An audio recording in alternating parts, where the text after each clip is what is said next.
Yo, what's going on, everybody? Keith from Almost in Full Color, and today we're going over Street Fighter 6 on the PS5, naturally for me. As a lot of you do know, I did get into the beta, and my thoughts pretty much have not changed for the most part. Some things have changed, some things were introduced to me that were not available in that beta, so just want to go over the game in full, let you know how I feel about it. But to start off with, Street Fighter 6 is moving forward in a very positive direction. This is a great time to get in the Street Fighter franchise. If you have not ever played a Street Fighter game, Street Fighter 6 has the most accessibility I've seen in the series and throughout fighting games as a whole. There are some things about this game that do rub people the wrong way. However, I think ultimately it's kind of a necessary evil, as these games are meant to generate money, so you do need to appeal to a wide crowd. However, they still do keep their identity, and that's where I kind of want to start with the worst part of this game, actually. The worst part is the World Tour mode. However, it does have some great appeal to it. The World Tour is essentially what Street Fighter is. You are a world warrior. You go around, you fight, you travel, so it is everything that Street Fighter is in its essence. However, this is one of those things to where they take from every genre and they try to make it work. So it's a little bit of RPG with your clothing, and your clothing give you stat boosts and you can level up. It's a little bit of action adventure to where you kind of travel around. You can unlock fast travel points, go from here to there and take on quests. It's a little bit, it's a fighter as you go out and you fight people. So ultimately with this game mode, about 25 hours of gameplay, it's definitely a lot of content. A lot of those extra skins and color schemes for characters are in here, which make this great for a way of, I don't want to pay real money for this. There are a lot of microtransactions, a lot of different gear, just so much to get that showcases, your flair, your style. That's a big part of Street Fighter. But you can earn some of that without having to pay, which is always a bonus. The thing is just that the game mode and the story just feel a little redundant at times. However, it's a step in the right direction. They tried to do something. They stepped out there. They didn't want to be Mortal Kombat with just kind of their storytelling method. They didn't want to be Tekken Force and how they were with their storytelling method. They tried their own thing, and I can applaud that. So overall, it's not a bad game mode, but it's not something that's going to really grab you, I don't believe. You may have a good time with it. I've seen some people have a really good time with it. Overall, though, for me personally, I got like 10 hours, 13 hours in, and I was like, you know what? I'm just kind of done with this. So that's that for World Tour. Okay game mode. Very grindy feeling. Just very grindy feeling is pretty much my thoughts on that. Before you go into World Tour, you are given the opportunity to create an avatar, and this thing is robust. It's purely overwhelming. This is purely overwhelming, and thank God they thought about people like me who look at this and it's like, nose depth, like what does that even mean? I kid you not, I would not be shocked if someone told me they spent 3 hours in this thing making their avatar. It is absolutely nuts, and thank God they thought about this, and they have presets that you can download. People can upload recipes and you can download that and make that your avatar. You can randomize an avatar if you don't feel like doing all of that. So thank God that those things exist for people like me who did not want to sit there for hours and hours on end. I did kind of custom make my guy, but I just spent like 25 minutes and then was done with it, and that to me was too much time. However, applaud to them, because I've seen some absolutely really good looking customized avatars, and I've seen some very scary avatars. Like, what is going on through these people's brains is beyond me. You can take this avatar in what's called the Battle Hub, and I love this place. I told you guys about this in the beta. Absolutely love this place. It is a great hub. We know that arcades are the essence of Street Fighter, where Street Fighter started. If you watch any Street Fighter documentary, the arcade scene is pivotal to Street Fighter's development, growth, and why people became so entrenched in the game and why people love it so much. That scene. So they wanted to give that scene, have that represented within the game, and I love this. You can go to a cabinet, sit at a cabinet, you could sit there and practice. Someone can come and challenge you at that cabinet, and you don't have to really sit at a cabinet if you don't want to. There is a way. You just hit square on the PS5 while you're in the Battle Hub, and you can just set it to search for a match for you. You can do it that way. You can make a friend at a cabinet, and I think this is just really cool. I like it a whole lot. It's absolutely awesome. Now in this hub, you have so many things just outside of your cabinets. You have a clothing shop to where you can buy new clothing that you earn with your fight money. You can earn fight money through doing quests, and you have daily quests that you can do that'll earn you some fight money and things of that nature. You have an event counter to where, hey, they'll let you know about upcoming tournaments and things that are happening within the Street Fighter universe. They have the club posting, so you'll see these relatively big banners, and if you interact with that banner, it'll show you what clubs are, recruiting players, whether they be serious clubs that are really serious about getting good at the game, or just casual clubs to where, they're just looking for casual matches, nothing too crazy. You have your cabinets that are geared towards your extreme battles. Those are ones where your stage has a hazard involved, or there's a natural hazard put into the game for you if the stage itself does not have that hazard.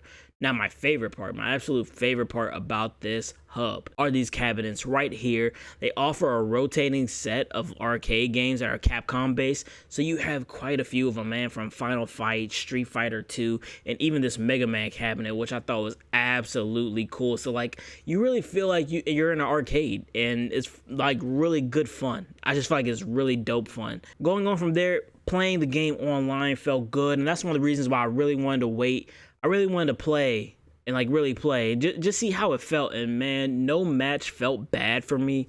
Every match I played felt super good. Honestly, like what they've done with the netcode here is absolutely tremendous. And for anyone playing online fighter games, that's heavily important. Rollback, heavily important, which rollback netcode is in this game. It is implemented flawlessly. It feels so good, you all. I highly encourage you just to come and give this game a shot. In terms of accessibility that I spoke of before, there are many different button presets. So you can go into the settings and map your controller however you want, which is a really dope feature. There are also 3 different button archetypes, that's what I would kind of call them. So you have dynamic mode, which is like for your beginner of beginners. It's someone who's never played a fighting game before. Now that mode is not allowed online from what I have seen so far. It seems like it's only a purely offline thing that you can do, and essentially you press buttons and things happen. Like, you just can mindlessly just mash buttons and it'll auto combo for you, no problem. I know a lot of people do not like this method as it does not teach them about mechanics. It does not really help you get better, but however you shake it up, people just want to have fun. However you feel about that is however you feel about that. However, that's not allowed in online play. So with that being said, like, you don't have to worry about that. If you're seriously playing, seriously in rank, you're not going to run across a person who's literally just tapping square and absolutely destroying you. Going on from there, you have modern. Modern is kind of what I would call a simplified input of things. However, you do not have that, what I would call, very precise control of what's happening per se. It's really weird. I don't know. I mean, and maybe you do, maybe you don't. It's just really weird. I prefer classic. It's just something I'm used to with Street Fighter, as I played Street Fighter for quite a bit of time. So playing with classic for me was something that I just had to turn it on. Modern is cool, it's nice to just be able to press like forward triangle for Shoryu or whatever. But ultimately, I like those inputs. It really helps, like I said, with that accessibility. And I think once you work your way up, I think putting on classic is going to help you out, pull off some very precise combos that I don't think that you're able to pull off with modern.